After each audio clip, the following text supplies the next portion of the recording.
Kumusta po kayo? Bago po ang lahat, first things first.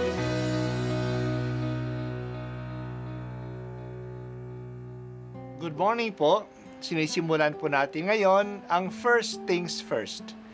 At dito po, tinatalakay natin sa unang bahagi ng umaga natin ay ang first readings na binabasa po sa banal na misa. Ito pong tinatalakay natin kasi madalas po kasi marami na tayong alam tungkol sa gospel readings. Pero konti po ang nagsasalita sa first readings. Pero ang first readings, bahagi din po yan ng Biblia, ng banal na kasulatan. Kaya susubaybayan po natin ang mga first readings, basahin po natin at kuminsan kailangan ng basahin ng 2 o 3 beses bago maintindihan kasi hindi po tayo familiar sa mga istorya at sa mga kaisipan na tinatalakay dito.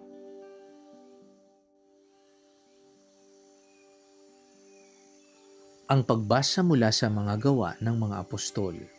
Nang mga araw na iyon, mula sa Perga, nagpatuloy maglakbay sina Pablo at Bernabe at dumating sa Antioquia ng Pisidia. Nang araw ng pamamahinga, pumasok sila sa sinagoga at naupo.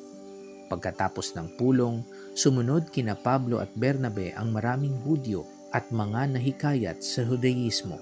Nagsalita sa kanila ang mga apostol at pinangaralan silang magpatuloy sa pamumuhay ng nararapat sa kagandahang loob ng Diyos. Nang sumunod na araw ng pamamahinga, halos lahat ng tao sa lungsod ay nagkatipon upang pakinggan ang salita ng Diyos. Inggit na inggit ang mga Hudyo nang makita nila ang maraming tao, kaya't nilait nila at sinalungat si Pablo. Ngunit buong tapang na sinabi ni Pablo at Bernabe, "Sa inyo muna dapat ipahayag ang salita ng Diyos, yamang itinakwil ninyo ito. Hinatulan ninyo ang inyong sarili na hindi karapat-dapat sa buhay na walang hanggan. Kaya't pupunta kami sa mga hentil, sapagkat ganito ang iniutos sa amin ng Panginoon. Inilagay kita na maging ilaw sa mga hentil upang maibalita mo ang kaligtasan hanggang sa dulo ng daigdig." Nagalak ang mga hentil nang marinig ito at nagpuri sa Panginoon dahil sa salita niya at sumampalataya ang mga hinirang para sa buhay na walang hanggan. Kaya't lumaganap sa buong lupain ang salita ng Diyos. Ngunit sinulsulan ng mga Hudyo ang mga babaeng sumasamba sa Diyos at kilala sa lipunan, gayon din ang mga lalaking pinuno ng lungsod.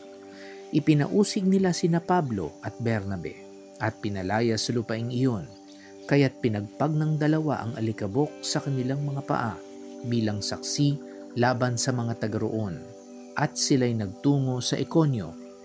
Ang mga alagad naman sa Antioquia ay natigib ng galak at napuspos ng Espiritu Santo. Ang salita ng Diyos. Salamat sa Diyos.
At ako po ay si Bishop Broderick Pabilio dito sa First Things First.